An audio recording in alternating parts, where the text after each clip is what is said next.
Hello everyone. Seeing the duplicate rows in your data. In this video, I'll show you how to remove duplicates in Power BI using Power Query. Fast and easy. This is one of the most common steps in data cleaning, especially when your data comes from Excel or multiple files.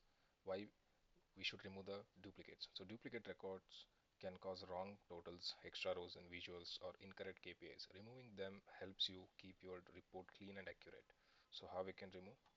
First thing, go to Home tab, click on the Transform Data. In the transform data, click Home, click on the remove rows, select remove duplicates.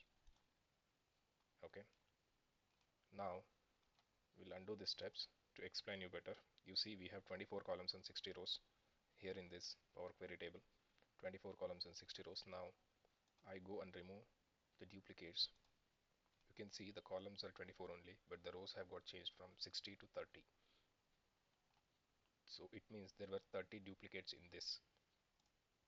With these steps, all duplicate rows will be automatically removed.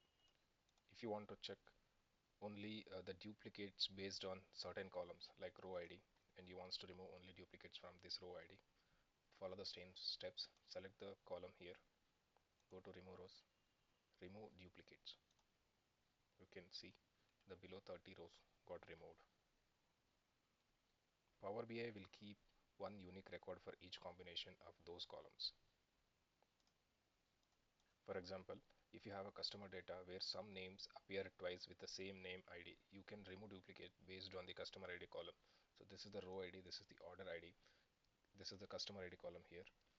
As I mentioned, you can see the customer name here, the name 1 in the row 1, and the name, the row 34.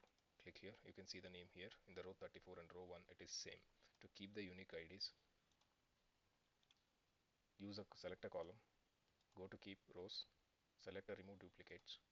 Now you can see the row number 31 is not there. The duplicate got removed now. So that's it. Select your data, click remove duplicates, keep only unique rows. Quick, clean and accurate data for your Power BI reports.